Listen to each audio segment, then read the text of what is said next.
सूर्योदय संसार का सबसे सुंदर दृश्य होता है।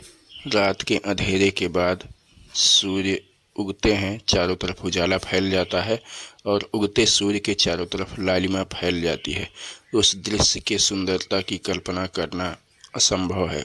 मुझे नहीं लगता उस दृश्य के सौंदर्य की तुलना किसी और चीज़ से की जा सकती है। हाँ, कुछ लोग सूर्यास्त को सुंदर मानते हैं।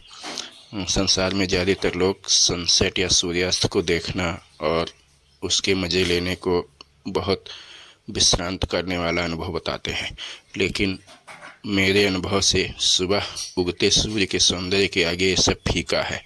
सुबह सूर्योदय के साथ ही आसमान में लालिमा फैलने लगती है और पूरी प्रकृति लाल रोशनी से नहा उठती है। उस समय हर चीज़ एकदम ताज़ी और जीवंत होती है।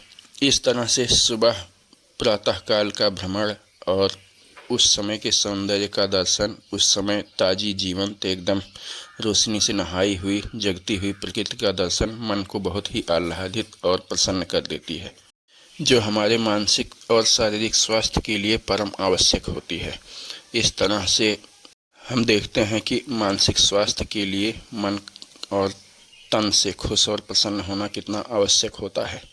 लेकिन आजकल का मनुष्य प्रकृति और अपने आसपास के परिवेश से कट करके तनाव का शिकार होता जा रहा है। तनाव का अर्थ होता है दो विपरीत बिंदुओं के बीच में खिंचाव, मतलब मनुष्य या उसका मन दो विपरीत बिंदुओं के बीच में खिंचाव महसूस करता है और उस व्यग्रता से मानसिक रूप से पीड़ा महसूस करता है, उसको तनाव कहते हैं। तो यह तनाव मनुष्य के मन में इस स्थिति के कारण उत्पन्न होता है जब वह एक साथ ही दो विपरीत चीज़ों या स्थितियों की इच्छा या कामना करने लगता है जो एक साथ पूरी होना संभव नहीं होती, या वो दोनों बिंदु एक दूसरे के ठीक विपरीत होते हैं। इस तरह से लगातार खिंचाव बढ़ता ही जाता है। या मनुष्य किसी घटना को अपने मन मुताबिक जब नहीं पाता है, उसको बार बार मन में चिंतन करने लगता है और उसकी चिंता करते हुए शोक करने लगता है कि यह चीज़ इस तरह से होनी चाहिए थी, ऐसा कैसे हो गया, और इस चीज़ को लेकर भी मन में तनाव पाल सकता है। एक कारण यह भी हो सकता है कि अतीत काल की किसी प्रिय घटना या स्थिति की बार बार कामना करते हुए पुनः पुनः वैसी ही स्थिति को पाने की कामना करते रहना, जबकि समय प्रवाहित नदी की तरह व्यतीत हो चुका होता है। वह स्थिति मनुष्य के मन को छोड़कर और कहीं भी मौजूद नहीं होती है। वह समाप्ति बहुत पीछे छूट चुकी होती है, लेकिन मनुष्य अपने मन में उसी स्थिति को पकड़े रहना चाहता है, बार बार उसी सुख का स्वाद लेने के लिए उस स्थिति को पकड़े रहना चाहता है और इस वजह से उसका मन बहुत अधिक तनाव महसूस करता है, जो मनुष्य के मन पर बोझ की तरह तनाव बन जाता है। निदान का सबसे आसान तरीका है कि आप सुबह शाम भ्रमण को निकलिए, प्रकृति से जुड़ाव महसूस करिए, उगते सूर्य और पानी, आसपास मौजूद पानी इत्यादि में उसके प्रतिबिंब को देखकर प्रसन्न होइए और आसपास जलाशय और उसमें उगी वनस्पतियों, छोटी छोटी उसमें मौजूद छोटे छोटे जीव जंतुओं और उनके को देखकर प्रसन्न होइए। यह सब बहुत ही आह्लादित करने वाले विषय होते हैं। और फिर इस तरह से आप आसपास के जानवर, कुत्ते के पिल्ले, बकरियां, गाय, बछड़े, ये सब छोटे बच्चों के खेल और उगता सूर्य या सूर्यास्त, जिस भी स्थिति में आप समय दे सकें, आसपास खिलते फूल, पत्ते, घास फूस, इन सब पेड़ पौधे, इन सब का सौंदर्य इतना अद्भुत होता है कि मज़ा आ जाता है एकदम से।